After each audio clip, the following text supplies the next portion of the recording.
Students, you all know that flowering plants bear flowers, and flowers develop into fruits. Now, can you tell me what we find inside the fruits? Yes, we find seeds. Fruits like mango, lychee, apricot, and peach have only one seed. Fruits like apple, papaya, guava, and watermelon have many seeds. Now look at this seed. It is a bean seed. A new bean plant can grow out of a bean seed. This is a mango seed. A new mango plant can grow out of a mango seed. This is a maize seed. A new maize plant can grow out of a maize seed. This is an apricot seed. A new apricot plant can grow out of an apricot seed. Most of the plants reproduce from the seeds. So, seeds are the important parts of plants.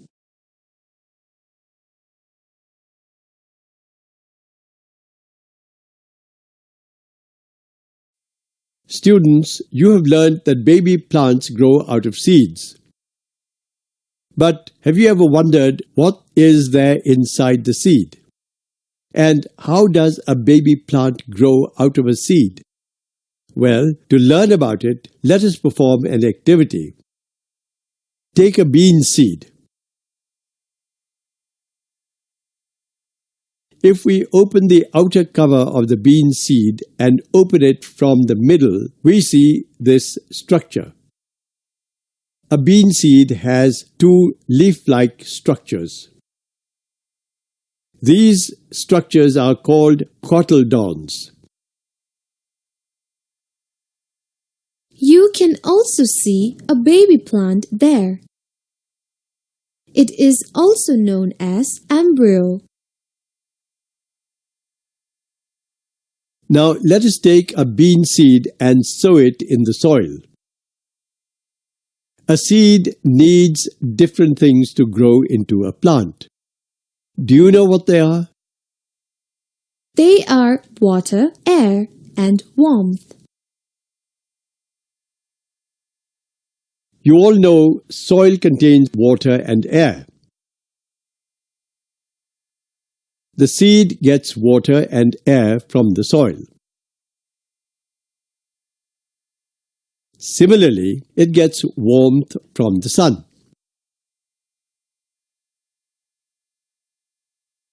After a few days, a small structure grows downwards from the seeds. This structure is called a radicle. The radicle gradually grows and becomes the root of the plant. Again, after some days, another structure comes out from the upper part of the seed. This structure is called the plumule. The plumule does not have leaves. It gradually grows and becomes the shoot of the plant. At this stage, the shoot makes food for the plant. This is a young bean plant. It has young leaves. It also has soft green stem without any branches. Do you know what this young plant is called? This young plant is called a seedling. The seeds of all the flowering plants grow into seedlings. A seed needs fertile soil, air, water, and warmth or sunlight to grow. When the seed of any plant gets all these things, it grows into a seedling. The process of development of a seed into a seedling is called the germination.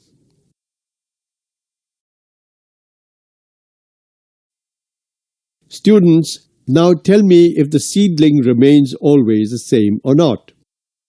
No, it does not. A seedling becomes bigger and bigger in size. The young leaves become bigger in size. The leaves also increase in their numbers. Leaves start preparing food for the plant. The soft green stem becomes thick and strong. Branches grow out of the stem. The young bean plant finally grows into a mature bean plant. This is a bud of a bean plant. At mature stage, the bean plant bears buds. The buds then grows into a bean flower. Like a bean plant, the seedlings of all other plants grow into mature plants. The mature plants bear stems, branches, and leaves. The mature plants also bear buds that grow into flowers.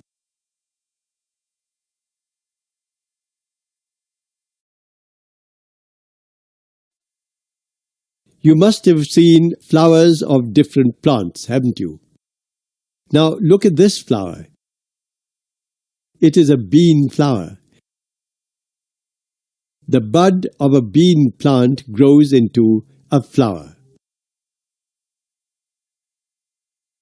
The flower is the reproductive part of the plant.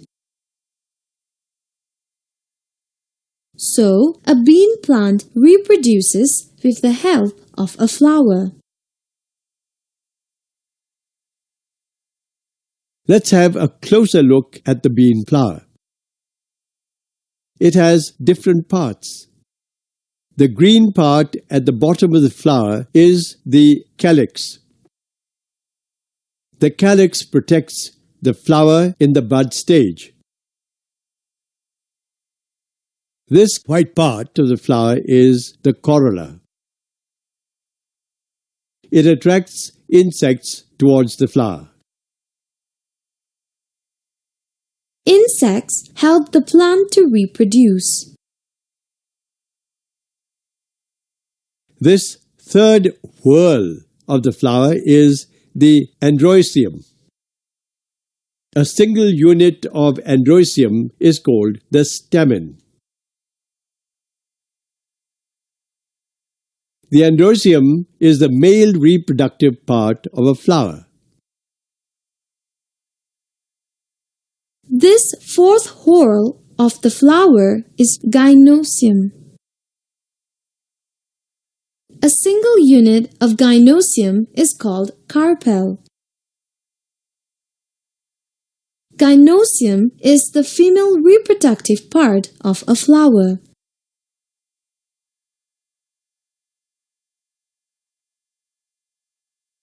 Now let us observe the stamen carefully. This sac-like part at the top of the stamen is called anther, and this stalk is called filament. Anther has fine powdery substances called the pollen grains inside it. Each pollen grain contains male reproductive cells in it. Now let us observe this carpel carefully. The topmost part of the carpel has a knob-like structure. It is the stigma. The long part of the carpel that is below the stigma is the style. And the swollen base of the carpel is the ovary. So, a carpel has three major parts. They are stigma, style, and ovary. Now have a look at this ovary. It has small bodies inside it. These bodies are known as ovules. Like a pollen grain, an ovule also produces reproductive cells. But these reproductive cells are the female reproductive cells. You all know that insects like a butterfly suck the nectar of flowers. In search of nectar, they fly from one flower to the next. In doing this, an insect may transfer the pollen grain from the stamen of the bean flower to the carpel of the same bean flower or of another bean flower. The reproductive cell inside the pollen grain and the ovule meet each other to form a fruit.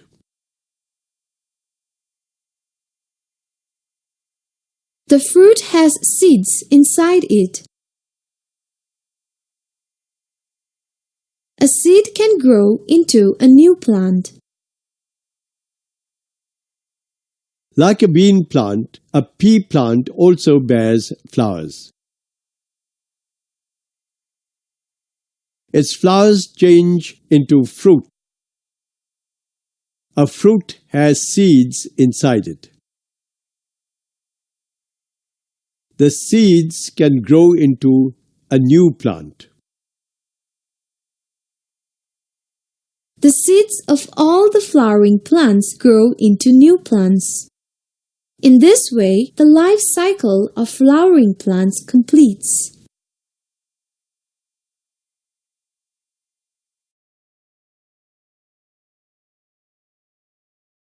Students, you have learnt that flowering plants reproduce from their seeds, and the seeds develop inside the fruits. A plant cannot move from one place to another, but the same type of plant is found at different places. Have you ever wondered how this is possible? Confused? Well, let me tell you. Look at these burdock fruits. They have little tiny hooks. When a passing animal brushes against the plant, these little hooks catch the body of the passing animal and get carried away. This is a cocklebur seed. The cocklebur seed also has spines and hooks. These spines and hooks help it to catch the body of passing animals. Then the seed is carried away from the original plant. When the seeds get suitable environment, they germinate. And Ancarina seed and a tistil seed also have spine and hooks. The spines and hooks help them to attach to the body of animals. When they get a suitable place, they germinate. This is a squirrel. Do you know what a squirrel eats? A squirrel eats nuts. During the winter, there is scarcity of food. So, a squirrel collects nuts like acorns and buries them for the winter food. But often it forgets the place where it has buried those seeds. and those seeds grow into new trees. Now look at this langur. Can you tell me what it is doing? Yes, it is eating a mango fruit. The langur eats the flesh of the mango fruit. However, it does not eat its seed. It drops the seed on the ground.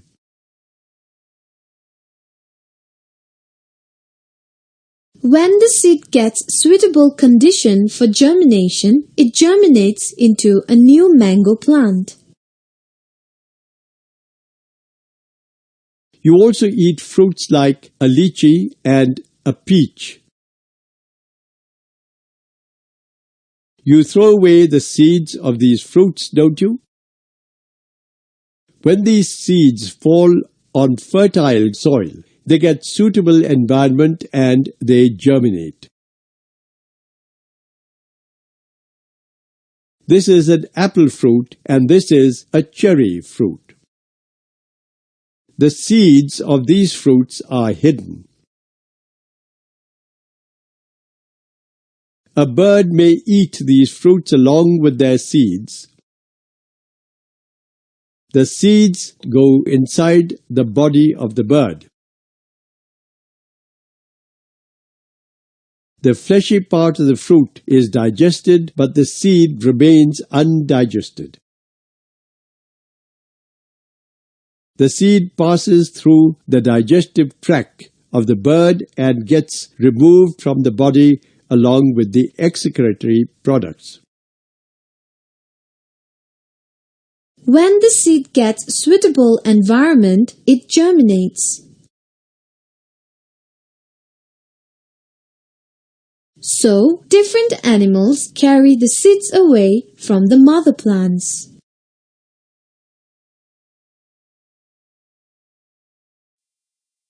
Students, sometimes you may have seen small white hair-like structures flying in the sky. You often try to catch it, don't you? Do you know what that is? That is a dandelion seed. The dandelion seed has long and fine hairs. It is very small and light. The wind can easily carry a dandelion seed to a very far place. Like a dandelion seed, a cotton seed also has long and fine hairs.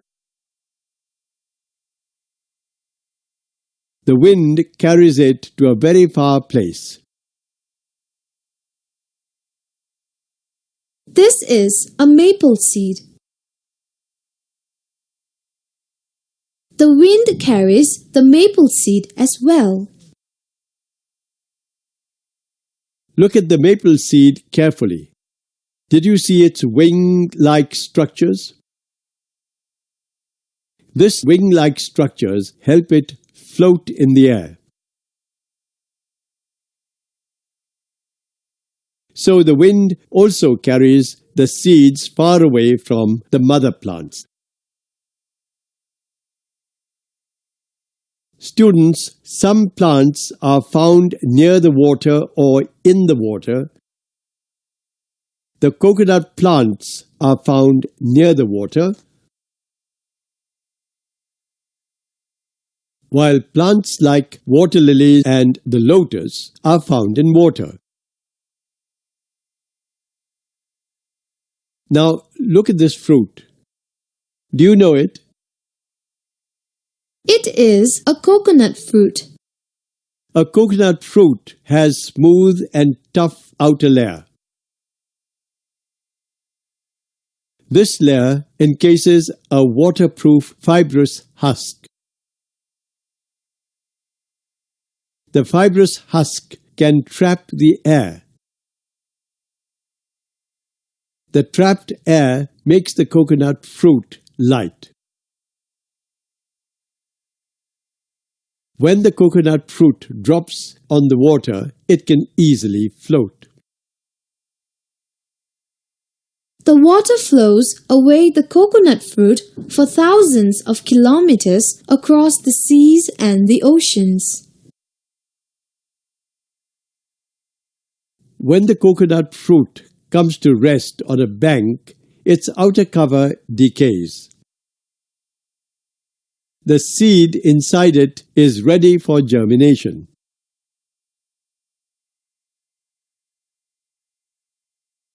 A coconut seed germinates near the water resources.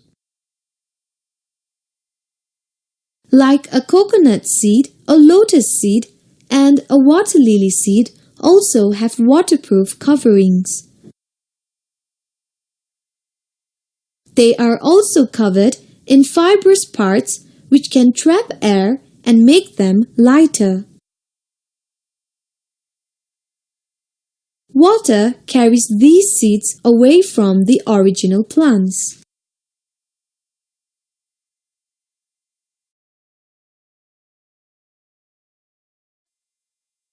Students, have you seen a pea plant? A pea plant also bears fruits.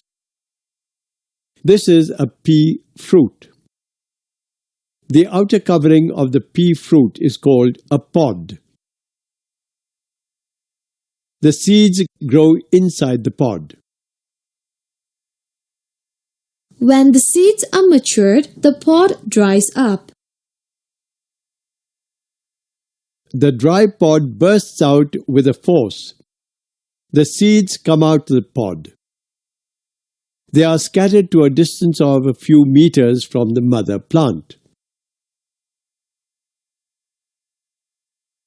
Like a pea fruit, fruits of plants like a balsam plant, a touch-me-not plant, and a gorse plant also gradually dry up. The dry fruits then burst to scatter the seeds near the parent plants.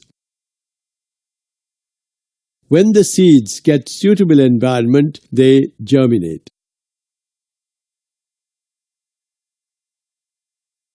So, the bursting of fruits also helps to scatter seeds away from the original plants.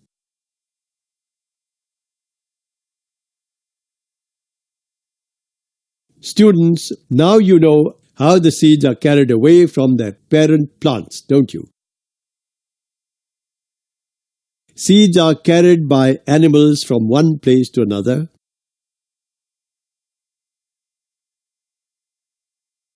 Water carries seeds from one place to another.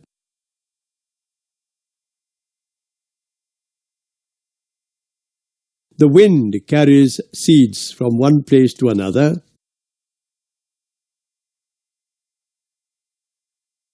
Some fruits burst and the seeds inside them get scattered away from the original plants. The scattering of seeds at different places away from the mother plant is called dispersal of seeds.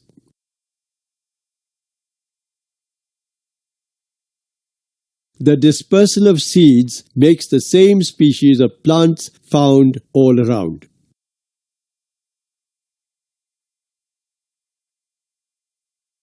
Wind, water, and animal are the agents of dispersal of seed.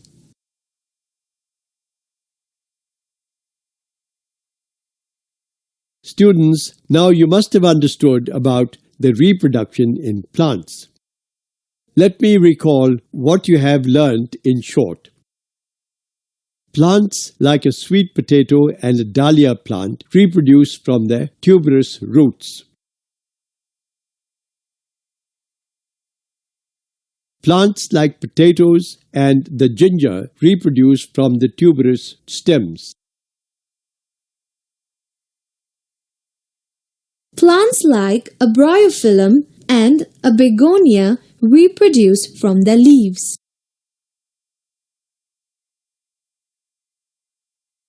All the flowering plants reproduce from their seeds. The seeds of flowering plants are dispersed away from the original plants by the wind, water, and animal.